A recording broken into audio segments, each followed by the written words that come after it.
welcome to Cosmic Vinyl. I am Cosmic Brian, your host. So glad you could make it for our beginning of the week video. We're going to be trying to do a video. We're going to try and shoot for Tuesdays and Saturdays. But yeah, starting off, check out this. This is Diamond Rio. Now, it's R-E-O, not R-I-O, like Diamond Rio, the country band. This is like a mid-70s hard rock band. Check these guys out, man. Remember when we used to wear, like back in the day, I don't know if you guys did it, man. We used to wear these like cropped shirts like that, thinking we were all like full of machismo. We were studs walking around, rock stars, or we had like the Eddie Van Halen look right there. But these guys are fantastic. This is Dirty Diamonds. Man, this is great hard rock right here. Mid-70s era hard rock. I'll cover that in another Far Out Finds video. But today we're gonna try something just a little bit different. I'm kind of going back to my roots, the beginning of my journey as a young cosmonaut. I know I've told this story before, but my musical journey began kind of me discovering music on my own, as my parents never played music in the house. I don't even know if they had a record player. I don't recall seeing a record player. I never recall hearing music. I always had to make my own way. But I remember getting a little transistor radio as a kid. Now, you know, a lot of you folks probably are more familiar with your Walkman. You go back to the mini cassette player. Literally, this was a little box about this big, and it had a headphone jack, and it usually came with one earbud. So literally, I started at the very bottom listening to music, and all you would do is just tune in like the best AM, FM radio stations you could. But I would lay there in my bed and listen to under the covers and listen to music until way late at night. I found a way to strap it to my handlebars of my bike. That thing went with me everywhere. I loved music from early on. And a lot of those songs on the radio were like what we would call one-hit wonders or AM gold. So yeah, that's what we're going to show here. I'm going to bust out a few albums. Mostly going to talk about the singles off of those albums. Just feeling kind of nostalgic. Been in a nostalgic mood lately. Nostalgia is a strong, strong drug. Probably one of the big reasons that I love to listen to music on vinyl.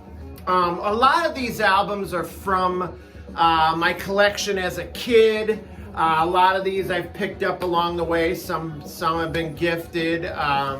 But yeah, gonna show you some one-hit classic 70s one-hit wonder action. I'm digging it though. All right, let's get started with the vinyl, huh? Going back to the beginning of the Cosmic Brian musical journey. Check this out. We'll start off with Gallery. It's So Nice to Be With You. Now, Gallery is a Detroit, Michigan band. Yeah, can you imagine those bands like MC5 and the Stooges, and then you got these guys, right? Kind of a pop band, soft rock band out of Detroit. But they had a gigantic single in 1972, which is the title track on here, Nice to Be With You. This was released on the Sussex record label, a division of the Buddha record label, arranged and produced by the Funkmeister himself, Dennis Coffey. God, he's the funkiest white dude I've ever met. But yeah, 1 million copies sold of that single, reached number 4 on the Billboard Hot 100.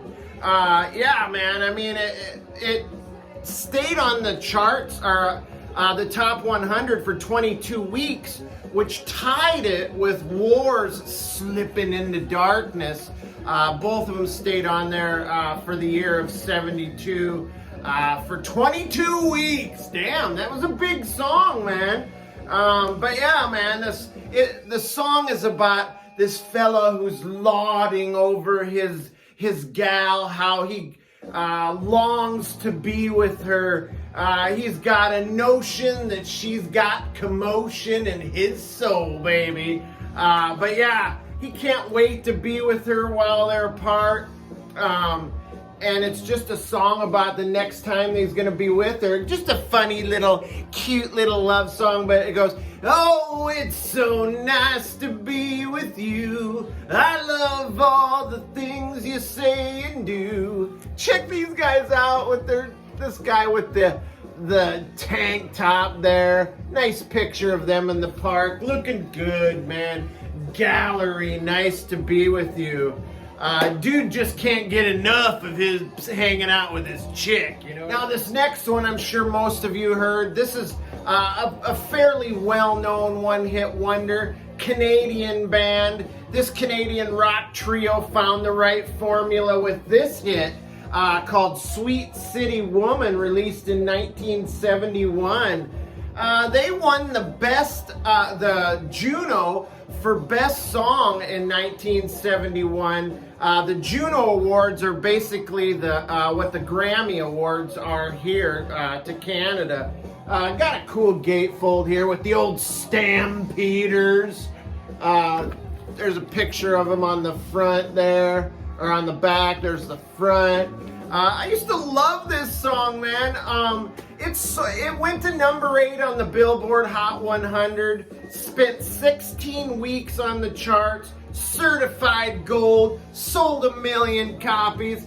Most of these singles that I'm going to go through today most of them are certified gold, man. That's huge.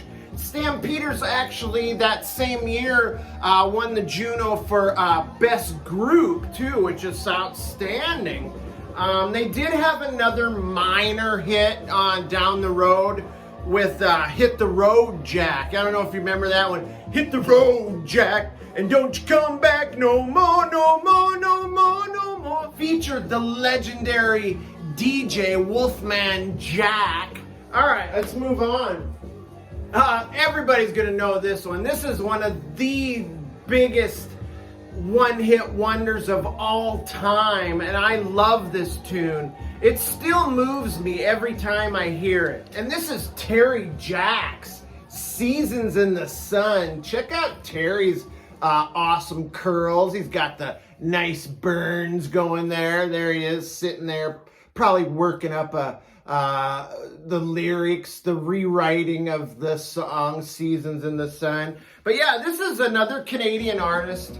Terry Jacks was formerly in a band with his wife Susan called the Poppy Family.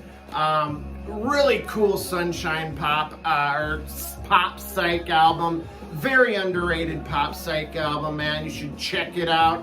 But yeah, the song Seasons in the Sun is also known as The Dying Man.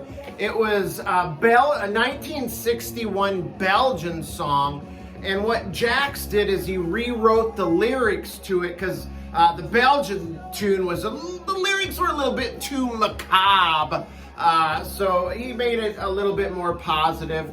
But yeah, Terry Jacks actually went to the Beach Boys to see about if they would like to put the song on their next album, which they did record the song in their Surf's Up sessions, but it was a disaster. They hated it. They thought it was too wimpy, so they abandoned that idea, and Jax decided to record the song himself, which I'm glad he did because it's fantastic. But like I said, he rewrote the lyrics.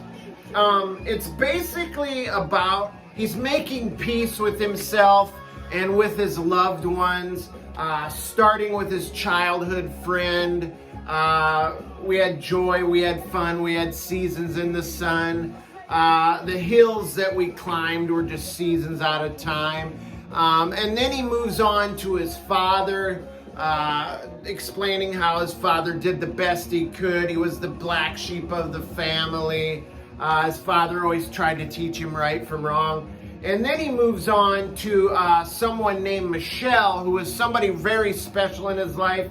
I never could figure out if Michelle was like his wife or a girlfriend or maybe a daughter. I never could figure that out, but what a moving track, very haunting vibe to it.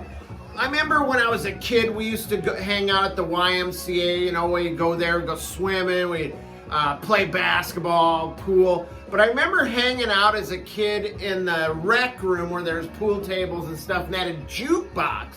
And I remember when you hear that beginning bass, that boom, boom, boom, boom, boom, boom, boom, boom, goodbye with you, my friend.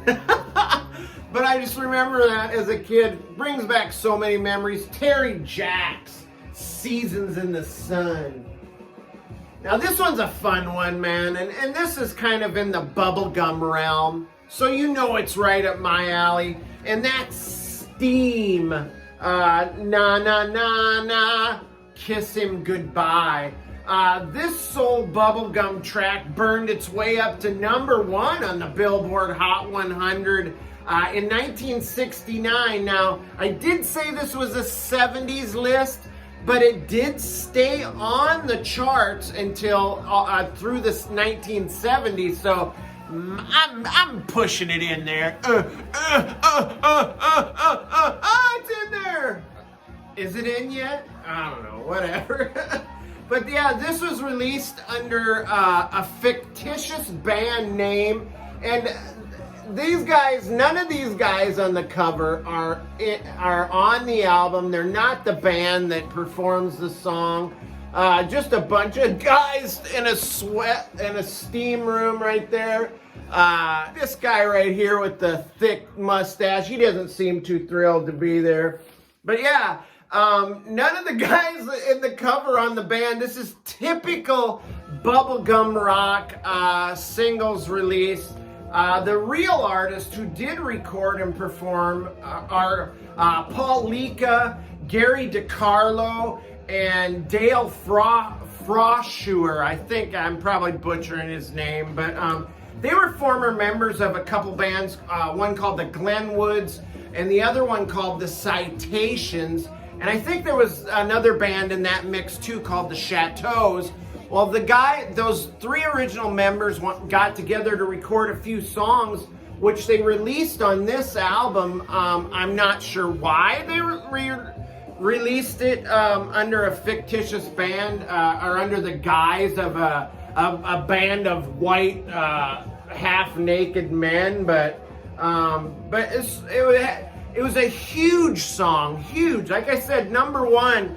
It was a huge impact on pop culture and especially sports culture, as it was, you know, when you're at a sporting event and the one team, the home team, has got the game in the bag, the fans will start singing in unison, na na na na, hey hey, goodbye, like waving goodbye to the opposing team as they walk off the floor in defeat. Used to love it when I heard it at sporting events. All right, gotta keep moving here. We're slowing down. All right, this next one is a nice rock album, Sugarloaf, Green-Eyed Lady. This American rock band hit big time with this single in 1970, released on the Liberty Records label on their debut record. Love these like hippie looking dudes, man. Let me show you the gatefold. Always got to have a guy with the striped pants there, man. Always have to have a hippie with that. But peaked at #3 on the Billboard Hot 100. It's kind of a jazz fusion, a little funky, kind of prog, little psych maybe. But yeah, killer Hammond organ solo, great bass line. The guitar solo is wild and jazzy. I love it, man. Has kind of a funky, like space rock, spy rock, jazz sort of vibe to it. And I dig it, man. One of my favorite songs as a kid, Green-Eyed Lady, about it's a bewitching song about emerald-eyed seductress, so to speak. Fantastic, haunting song. Love it. And that's probably one of the best, a full album of songs. Now this next one is a great, another bubblegum type pop song by White Plains, and it's called My Baby Loves Lovin'. Released in 1970, this British pop group, White Plains, found their chart footing with this great hit song. Big hit, written by the pop song dynamic duo of Roger Cook and Roger Greenway. Wrote tons of great pop songs in the 70s. It was recorded on the Durham label, which was, I believe, a division of Decca Records. But there is some debate on that song of who actually sang the lead vocals. Now, it's widely believed that the lead vocals were handled by one Tony Burrows, who sang on a lot of songs that could have made this list. He was kind of a journeyman session singer who sang under the guise of Edison Lighthouse with Love Grows Where My Rosemary Goes. He also sang the lead vocals on Beach Baby, Give Me a Hand by First Class. Yeah, he was on tons of records. And it was always under the guise of another band. Now, this is an actual band, and there is some argument that the guy who actually sang the lead vocals was Ricky Wolf, who was the singer for White Plains. So, yeah, made it to number 13 on the Billboard Hot 100. Great pop song, great bubblegum rock song. So our next one, number 7, is Walter Egan, and the song is called Magnet and Steel. This power pop artist, Walter Egan, found his way to the top 10 hit with Magnet and Steel in 1978, a little bit later 70s one-hitter. But Walter Egan was a great pop star. He probably did have other hits, probably more minor hits than Magnet and Steel.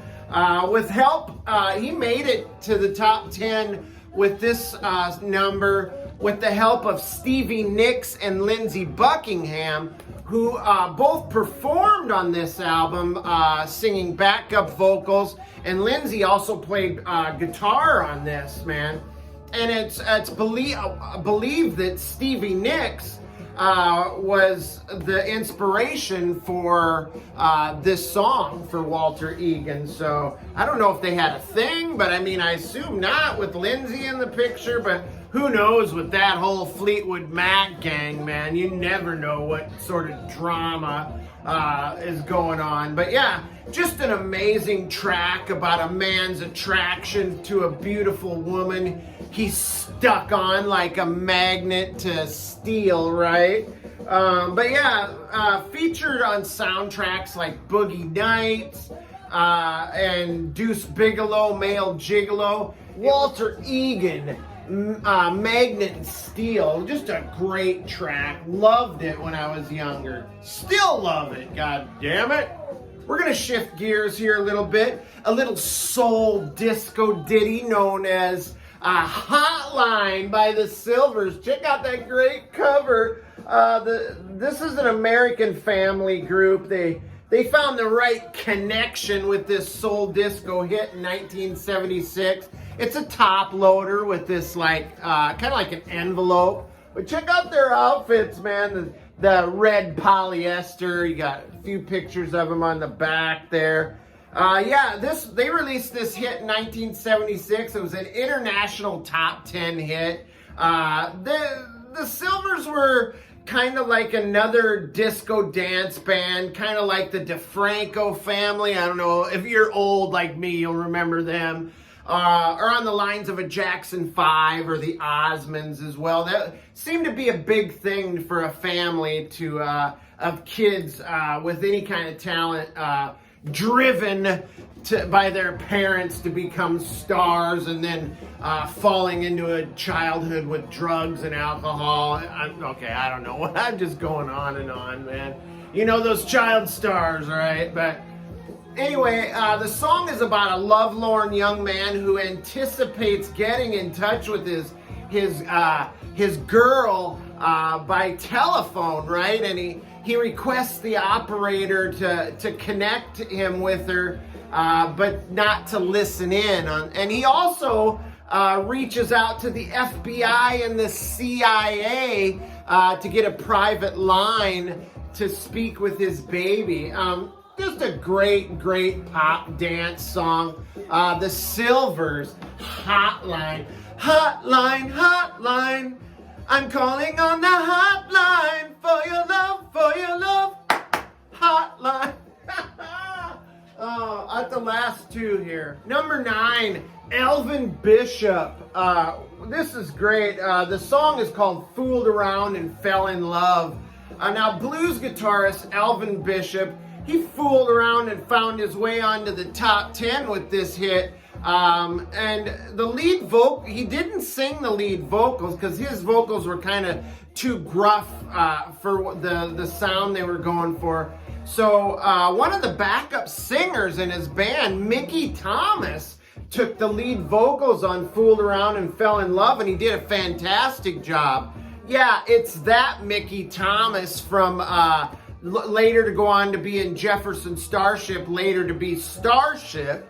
But yeah, you know, it was because of his work with the Elvin Bishop band that he scored that gig with the Starship. But yeah, it was great. Released in '76, peaked at number 3 on the Billboard Hot 100, gold record, of course. Incredible song about this ladies' man. Yeah, he was a player who meets his match after years of fooling around with multiple females. In fact, he used to write down their names in a black book, and then when he met another chick he liked, he just tore out the page and wrote down a new number, right? You know, the grass is always greener on the other side, as they say.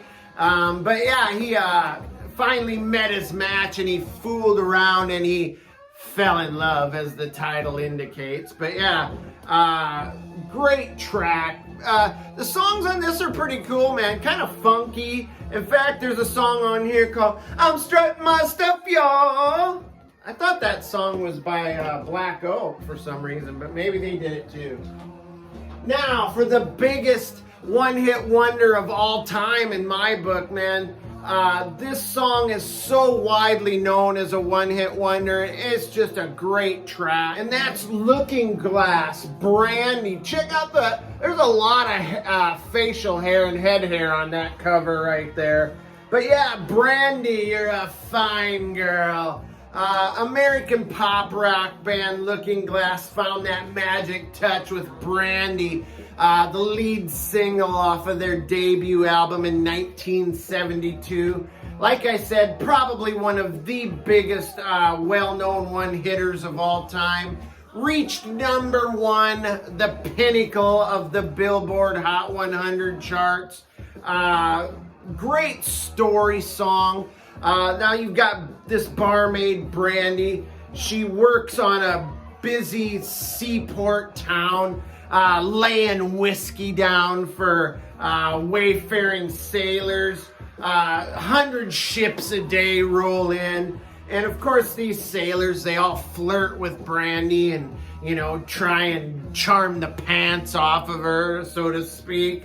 But her torch burns burns bright for one particular mariner, but unfortunately he holds her as second in regards to love, as his life, his love, and his lady is the sea.